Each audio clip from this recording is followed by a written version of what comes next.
दोस्तों, इस वक्त इजराइल में किस तरह के हालात है, ये बात किसी से छिपी हुई नहीं है।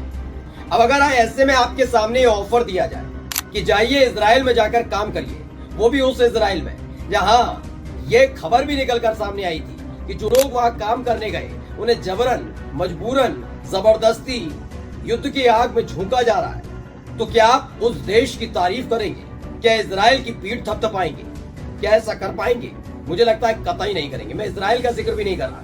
किसी भी देश में अगर ऐसा आपके नागरिकों के साथ, आपके लोगों के साथ, आपके परिवार के लोगों के साथ, तो कभी नहीं करेंगे। लेकिन सोचिए, जिन लोगों को जो इस वादे के साथ सत्ता में आए थे, सिंहासन पर बैठे थे, 7 बरस बीत चुके कि हम रोजगार देंगे, लाखों रुपए, करोड़ों रुपए खर्च करके हर बरस अपने अपने प्रदेश में केवल चेहरा चमकाने के लिए इवेंट करते हैं, समिट करते हैं, और जब रोजगार की बारी आती है तो हमारे देश के युवाओं को भेज दिया जाता है युद्धग्रस्त देश में, यानी इजराइल। जी हाँ, मैं उत्तर प्रदेश का ही जिक्र कर रहा हूँ। हाल ही में खबर आई थी ना कि इजराइल भेजे जा रहे हैं, भीड़ लग गई थी, लोग जाने के लिए भी तैयार है ही नहीं रोजगार उत्तर प्रदेश में। अब उसी उत्तर प्रदेश के बड़े तेजस्वी और ओजस्वी मुख्यमंत्री ने, जिस इजराइल का अता पता लापता है, जहाँ लगातार रॉकेट मिसाइल गिर रहे हैं, उस इजराइल में जान जोखिम में डालकर हमारे उत्तर प्रदेश के युवा काम करने गए हैं, उसको लेकर इजराइल की पीठ थपथपा दी है। नमस्कार, मैं हूं प्रज्वल गौतम और आप देख रहे हैं द हिंदुस्तान पोस्ट। मैं बार बार यही कहता हूं, आप कोई सा भी न्यूज चैनल मत देखिए। अगर आपको हम पर विश्वास ना हो, कोई दिक्कत नहीं, आप जाकर न्यूज चैनल देख लीजिए, गोदी मीडिया, आपको पता लग जाएगा इजराइल में कैसे हालात है। इजराइल की घिग्गी बंधी हुई है, ये हर कोई जानता है। इजराइल में हालात ये हैं कि भगदड़ के माहौल है। कब कहां कौन सा रॉकेट, कौन सी मिसाइल गिर जाए कोई पता नहीं, कब तख्ता पलट हो जाए पता नहीं, इजराइल कब तक रहेगा इसकी गारंटी नहीं है। ये तमाम चीजें हो रही हैं। इन सब के बीच उत्तर प्रदेश में एक विज्ञापन निकला, उसमें कहा गया कि जाइए जाइए, आपके लिए बहुत बड़ा अवसर है इजराइल में जाकर नौकरी करने का। इसको बड़ी उपलब्धि के तौर पर उत्तर प्रदेश की सरकार और योगी सरकार ने बताया था, जबकि युद्धग्रस्त देश में जाना अपने आप में जान जोखिम में डालने के लिए। लेकिन हमारे देश के युवा गए, क्यों गए जानते हैं? क्योंकि यहाँ रोजगार ही नहीं है। वो कहते हैं जान चली जाएगी कोई दिक्कत नहीं, लेकिन जीते जी मरने से तो बेहतर ही है। खाने पीने के वांदे हो चुके हैं, बेरोजगारी चरम पर है। तो अब देखिए, उसी बात को लेकर योगी आदित्यनाथ के दफ्तर की तरफ से एक ट्वीट किया गया, पहले पढ़िएगा इसे।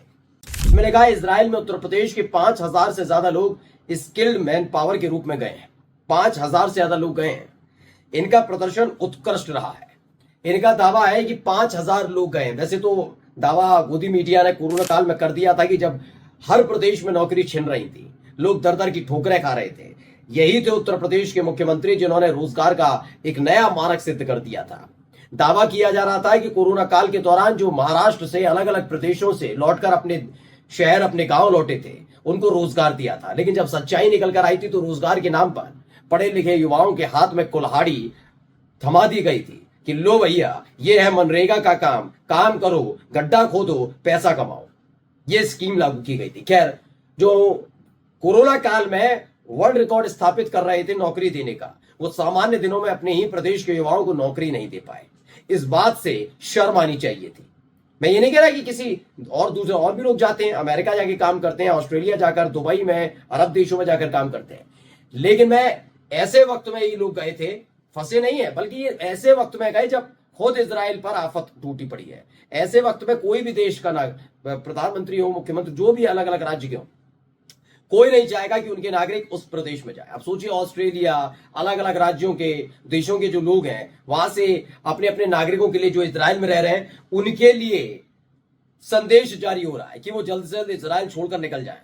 और हमारे उत्तर प्रदेश के मुख्यमंत्री पीठ थपथपा रहे हैं कि देखिए, हमने 5000 लोग भेजे थे, 5000, उन 5000 लोगों के स्किल्ड मैन पावर काम आ रही है, उत्कृष्ट काम कर रहे हैं। जरा उनके दिल से पूछिए कि जब रॉकेट और सायरन युद्ध की आवाज सुनाई देती होगी, गोलियों की आवाज सुनाई देती होगी, तो इजराइल में रहकर उन्हें कैसा महसूस होता होगा। एक बार उनसे बात कर लेनी चाहिए थी।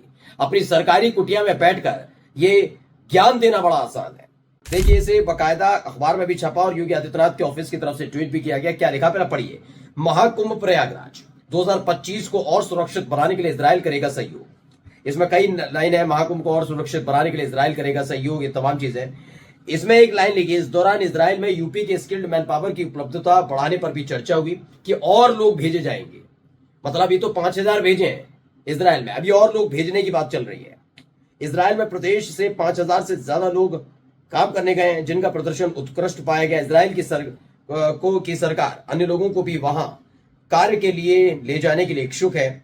ड्रिप इरिगेशन तथा पेयजल के क्षेत्रों में सहयोग पर भी चर्चा हुई। ये तमाम चीजें हुई। ये दरअसल राजदूत से मुलाकात की थी योगी आदित्यनाथ ने, और उसके बाद पीठ थपथपाई गई कि भैया इसराइल ने कहा कि और लोग भेजिए। आप खुद सोचिए, क्या इसराइल जिसके लिए कहा जाता है कि उसकी आधुनिकता, उसकी टेक्निक सबसे बेस्ट मानते थे, उसके पास काम करने के लिए लोग क्यों नहीं बचे? जानते क्यों? क्योंकि इसराइल में हालात ये है कि ज्यादातर लोग अपने ही देश को यानी इसराइल को छोड़कर जा चुके हैं।